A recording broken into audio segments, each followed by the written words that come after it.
We're going to take this and we're going to move this over here. Folks, there you are.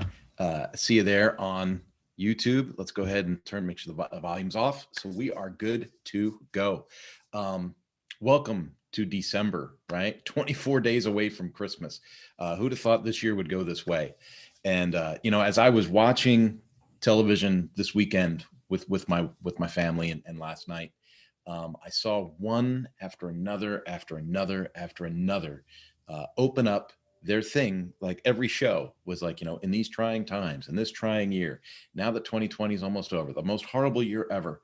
And in the most horrible year ever, think of things like car manufacturers are having one of the best years ever. Motorcycle dealerships are having one of the best years ever.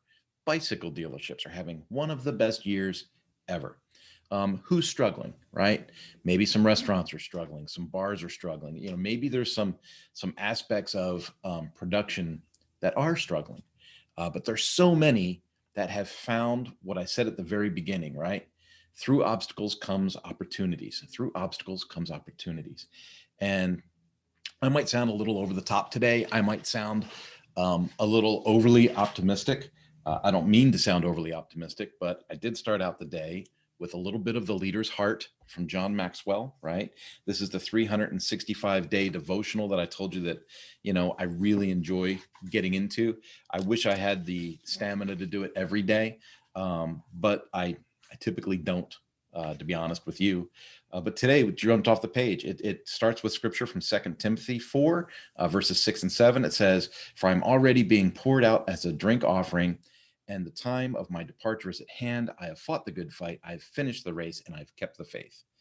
And that's something that personally I'm striving to be able to say at the end of my run, right? And I love the when scripture refers to racing and things like that, because that's part of my background. But it says even people who lack talent and fail to cultivate other vital qualities can contribute if they possess a tenacious spirit. And being tenacious means, and it goes through, it says giving all that you have, not more than you have, working with determination, not waiting on destiny. And then it says quitting when the job is done, not when you're tired, right? And I think some of that is super, super important to consider, to think about, and things like that. He uses, success is like wrestling a gorilla. You don't quit when you're tired, you quit when the gorilla is tired. And if anything, I think if you were to see my trends, like if you went to mañananomas.com and you clicked on the video diaries thing on the right side, you would just see a string and string and string of videos where I come to you just about every weekday, and I've got something hopefully of value to offer to people that watch. And it's that stamina. It's that like Frank Feather would say in that book, The Slight Edge, it's that one little extra thing, that one little extra thing, that one thing that pushes us further than what other people are willing to do, and hopefully find success in that. Be honest with you, I'm super excited. It looks like there are a couple of options coming my way personally this week that are tremendous. To be honest with you, if they come true, it's like sitting here for the last 11 months makes sense. Just to be honest with you, and I haven't exactly been sitting. Right, you've seen a lot of activity going on, but if I were to be honest with you, there are times where you go, man, is this worth it? And I'm putting in all this extra effort. Is it worth it? Where's the payoff? Where's the harvest? I'm sowing the seed. Where's the harvest? And those of you that know me, and have been in my training over the last decade, I'm real big on seed and harvest mentalities, right? For instance, when I consult people about sales training, I typically talk about the relationship rather than the transaction. Because if the relationship's right, the transactions will occur, right? But if you focus on the transaction and not the relationship, you can only club a seal once, right? Club a seal and strip their wallet clean, right? That's not, some people might call that sales, but that's not selling. Selling is, it's the relationship. It's what you build with people and how you add value to people over time. I look at how I still have relationships with people in Italy from when I worked at Ducati, and I haven't worked at Ducati in almost 5 years. And so when I have those relationships that are strong, and I can reach out to people in Italy and say, "Hey, I got a question for you. What's it like over there right now?" And we can have these conversations. That to me is invaluable. I've got friends in Austria, Belgium, France, Italy, Spain, and for me to be able to reach out to those people and go, hey, what's this like for you? Or do you see value in this? Or what would you think culturally about this, that, or the other? Um, it's reassuring to know that that feedback comes back. And so again, that's sowing the seed and then getting that harvest down line. Now, another thing is, I say we because I'm not doing this myself. I've been doing a lot of the work, but I've got some people that are kind of silent partners in the background helping me with this new project. The proof of concept is going to launch this month. And so, I built something that works, right? So when you think of a new project online and you go, hey, I was thinking if I could build this, which is like common, but then make it uncommon by adding these elements and then test it and see if it works, and then it works and you get excited, right? So I built something that works, and I've got people that are willing to use it, which is great. And that's for the proof of concept we're doing this month. So over the Black Friday session, I bought a couple of things that I thought would dress it up, that would make it just a little level higher, right? I'm not trying to launch something that's phenomenal. I'm trying to launch something that looks nice and works. And so as we go into this proof of concept, I've been able to tweak it so that it is looking nice and it works, right? And so I'm very excited about it. To say that I'm excited is an understatement. And I'm looking really forward to, my power partners that I've got online with this to help get the proof of concept going and get some people into it.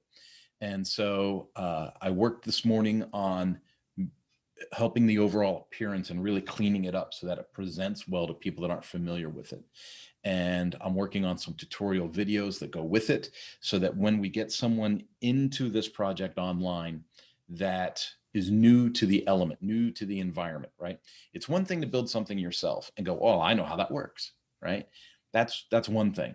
But when you build in an onboarding process that really tightens it up and really drives it home, that to me is that's the piece de resistance, right? I want people that have no idea what I built or how I built it. I want them to be able to log in and go, oh, I don't know what the hell this is. And they go, wait a minute, if I click here, here's the instructions.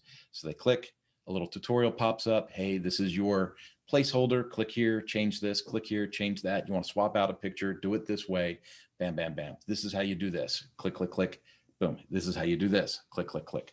And I want to make it easy and smooth so that people can get what they want out of the product rather than have to tie themselves to learning the product before they can use it. Hope that makes sense. Anyway, I've been real aloof about this. I've been dropping hints and stuff, but to build it, see it work, and then go to the next step and make it pretty, and then the next step, right? Build in that onboarding element to it. It's been a hoot. And so I'm finishing up the first template today, the pretty one. And so I'm finishing that up and I'm building in those elements. And then I'm going to take that first template and build the onboarding part of it, right? So I can link everything to it. And then the other three templates, the other three templates, I'm going to use the first one as a master to build those off of. Hopefully I'm making sense to people that do web stuff. And then once that works, I'm going to unlock it, right? Because I've got it all locked down. I'm going to unlock it and I'm going to invite a couple of people to go in and test it, right? Hey, can you sign up for this? Does this work for you? Do you see this? Do you understand what's happening? And if they go, yeah, this is great, proof of concept is rolling, and I've got some people we're going to roll that out with. We're going to do a soft launch in January where we open it up to a select group of people to test it, en masse, right? Try and get some more people in. And if December is a success and January is a success, well, then we're going to unlock this puppy in February, and we're going to hit something. We're going to hit the market with something that no one else is doing right now. And that to me is like, wow. So it's either going to horribly fail, which, I'll chalk that up as another failure and say, hey, John Maxwell wrote a book that says failing forward, right? Failing forward's okay. If you're going to fail, fail big and fail fast and learn from it and move to the next thing. So if it fails, right? But the experience of building this it's opened up a whole new doorway to me in the online environment. And so when I think about things like helping speakers, authors, and coaches, build something quickly online and get their product out or get their message out quickly and efficiently, that to me makes sense.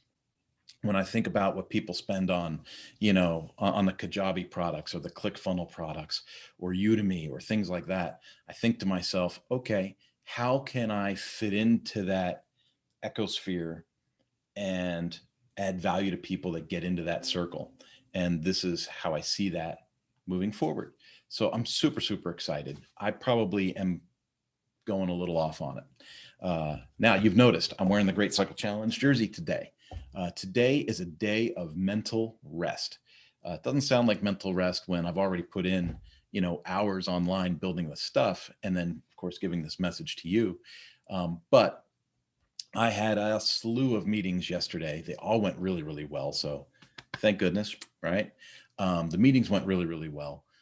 But today I'm going to take as kind of a mental exercise day. I wanted to get some work done in the morning. I'm going to check out here at about 10 o'clock Pacific Standard Time. I'm going to hop on that black and green bicycle behind me. And I think I'm going to go to Santiago Oaks Canyon and just, I tell myself this all the time. Hopefully I can do it. Hopefully I can just pedal at a nice pace and enjoy the environment, take in nature, enjoy God's creation, and get some exercise. I say that when I get over there, chances are I'm going to bomb down the hill and then I'm going to pedal my little fanny off getting back up the hill. And I'm going to be trying to match like heart rates and speeds and cadences and all this weird stuff.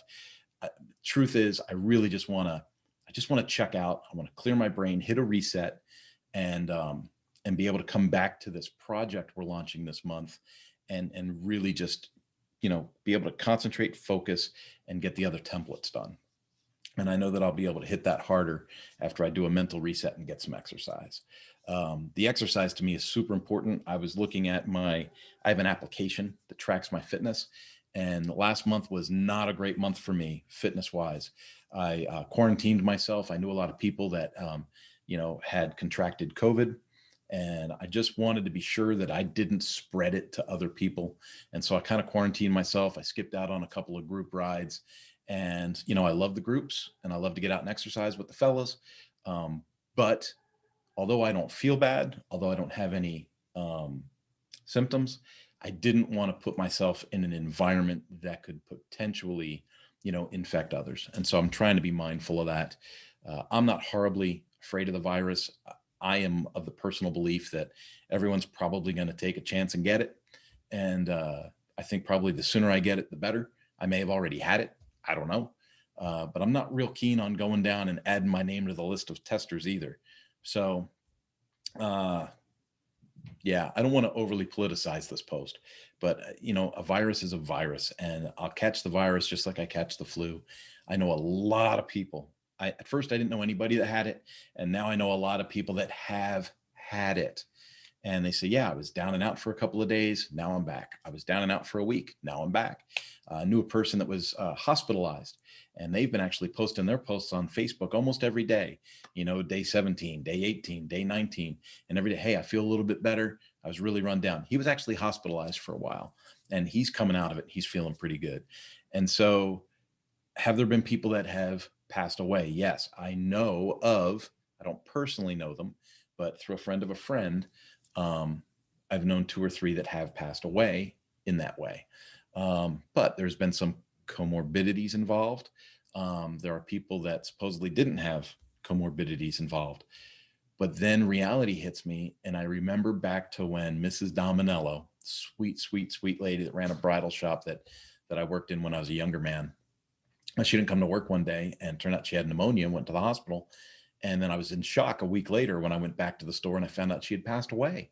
And I thought at that time, I was like, how in the world in this day and age does somebody die from pneumonia? Like pneumonia's been around forever. How have we not figured out a way to help people get through pneumonia? And then one of the people that died of COVID actually, they said, well, he had a lot of fluid in his lungs. I said, so he had pneumonia or he died of COVID? Well, it was COVID induced pneumonia. And I'm like, okay, did he die of COVID or did he die of pneumonia? And I know that people are yelling at me right now. I know if you're seeing this, you're thinking, man, Kurt's a jerk. I'm not trying to be a jerk. What I'm trying to be is like, I think we're all going to get it. I think some of us are going to get sick. Some of us aren't. And some of us, it's going to be like the flu or having a cold. And some of us, it may transform or transmit into something else, within us. Whatever our weakness is, it may exploit. Um, and so I don't want to be overly paranoid. I don't want to lock myself up. I can't see this going away anytime soon. And although I know a lot of people that have locked themselves in a house and haven't moved in months, I just don't want to be that way. I want to go out, exercise, ride my mountain bike, ride my road bike. I want to be able to have dinner with my friends. I want to be able to, pay retail for a meal and sit inside and enjoy that meal. Um, I don't see the sense in paying retail plus at a restaurant for carry out in styrofoam and sitting on the tailgate of my truck and eating it. That is not sustainable. I'm a great cook. I can go down to Albertsons, pick up some food, come home and chef up something amazing. So if it's the meal that I want, I can do that. I don't go to restaurants for the meal. I go to the restaurant for the experience. And that experience doesn't happen on the tailgate of my truck. And so this has been a trying time. Um, wow, I really went down this rabbit trail. So anyway, super, super stoked. Had a great day, worked on some web stuff, helped the folks at Lifter LMS this morning. I talked to a lot of people all over the world with that. So I feel really good about that. And now I'm going to go mountain biking. I hope that you guys find a way to have the mental reset. If you heard me 5 minutes ago talk about the mental reset and being able to come back and dive into my project and knock out those templates, and then you heard me go down that rabbit trail about the virus, you can understand why I need a mental reset. If you find yourself in that position, if you find yourself overly distracted or worried or bothered, or because I'm not panic stricken, I'm not consumed like by the election or what Trump's doing or the 138,000 votes that mainstream media says never existed, wasn't a problem, and then other websites say was seized by the federal government and being possibly discounted from Biden's count. Like, I can't allow myself to be burdened about what that outcome's going to be. I'm one dude working in my workspace here. I have no control over what's going to happen with those 138,000 votes. And knowing about it is one thing, focusing on it is another. And so I'm trying to encourage folks. If you find yourself distracted or burdened by these issues, by these topics, take a moment. If you're into biking, go bike. If you run. If you can't run or bike and you can just walk around the block, walk around the block. Find a way to disconnect, clean your brain, listen to a podcast that's not one of those subjects, listen to a humor station if you want, right? Listen to humor, listen to some smooth jazz, listen to some instrumental, listen to flamenco. Flamenco's awesome. And just chill, get your brain back centered, and then get back to work and be productive. I say it all the time. Love you guys. Have yourselves a great day. This will be posted up on the Mañana no Mas video diary page, just like all the other ones. I encourage you, subscribe, share, like. This page is not growing the way that I would like it to, but it doesn't take me away from adding to it. I've gotten some really good feedback where I've been able to make somebody's day. And whether that's every day or that's in a week or that's for a month, making somebody's day or giving them hope or giving them inspiration to be better or to be in a better place than they currently are is the goal of this. And if it works on one or two people, the goal's been attained. But what I would like to see is hundreds, thousands of people being affected by a positive message. So have yourselves a great day. Love y'all. Have a strong week. Enjoy your Tuesday. It is December 1st, the first day of a new month, and only 24 days till Christmas. Have a good one. Bye-bye.